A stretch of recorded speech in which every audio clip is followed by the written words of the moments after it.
Hello, growers. Protect your crops from harmful insects with Modern Growers Insectanet.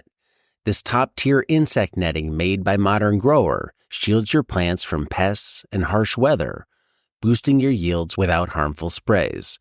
Insectanet's unique design allows 90% of the light to pass through and is easy to use with low tunnel systems like our Quick Hoops. It's soft, elastic, and durable, perfect for field use to help ensure that your crops thrive.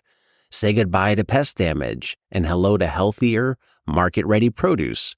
Invest in Insectanet and see the difference it makes. Get Insectanet at shop.moderngrower.co or using the link below. It's pretty remarkable. For somebody who has a farm, maybe has a partner, a friend, a family member that hears this and thinks they're into baking, maybe we could add this to our operation. You've done the farming side, you do the bread side. Walk me through a week leading up to the market just on the bread side. What does that look like to get ready? Okay, so for me, I start working for the market on Wednesday. Usually I consider Wednesday a half day off. And the end of my week's pretty grueling, so I have to be fairly strict about getting some rest. It's not for the faint of heart. The hours are pretty demanding. But say in the late afternoon Wednesday, I maybe I sprout grains from my multigrain bread. I feed my sourdoughs, which is a process of building up the natural leaven, so I have the quantity I need to bake my bread. I might bake some simple bread that I use for a bread pudding. Just this and that. I peck away at any little peripheral jobs that I can get out of my way to clear the decks for Thursday. I get up about 5:30 in the morning and I start making bread. Some of the breads take 2 or 3 days from start to finish because I'll make the dough, I'll do a series of folding and a lot of TLC on the doughs. Then they're refrigerated overnight. The doughs are retarded to slow down the action of the yeast along the enzymes in the dough to convert the starches to sugars that then later when the dough warms up, the yeast have that to feed on and you get a much more complex and better flavor, more beautiful crust. On Thursday, I make a bunch of dough, some of which gets shaped and finalized into baguettes or round loaves and put it to retard for the next morning's bake. And we make a brioche bun it's like a little cinnamon roll that's rolled with orange zest and cinnamon and sugar, and that dough is very soft. So I make that on Thursday morning so it can be refrigerated, so on Saturday we can actually handle it.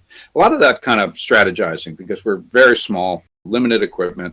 And by Thursday, late afternoon, I've got maybe some croissants shaped in my refrigerator that are slowly rising for the next morning. Head start on baguettes, sourdoughs, probably my multigrain dough.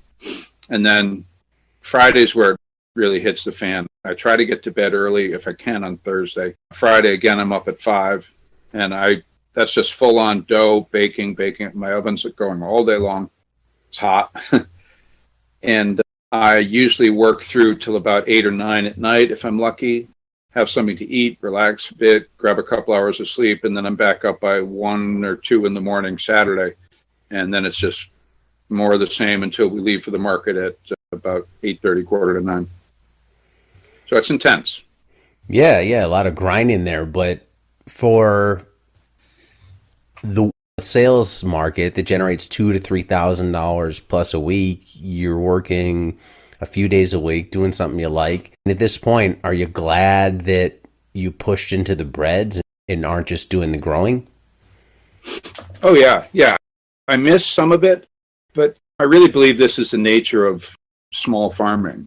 On the back burner, we're starting to work on a writing project. I'd like to write a guidebook for people who are where we were 5 years ago, because it's very difficult. Where do we start? What do we do?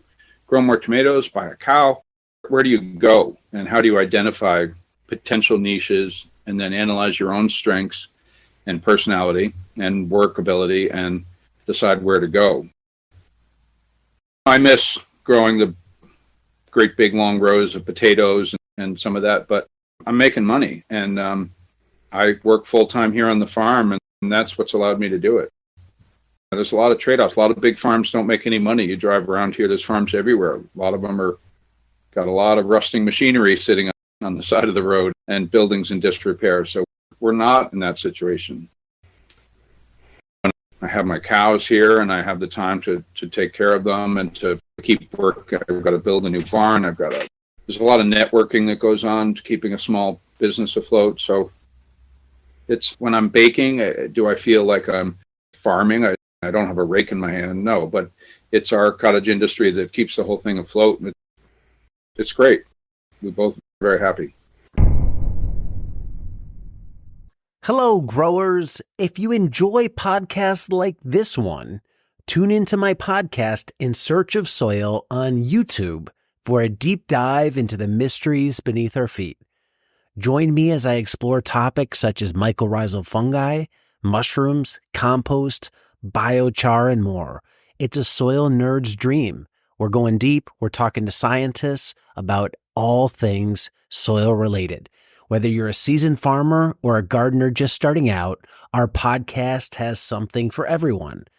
Listen in and grow with us. Check out In Search of Soil on YouTube.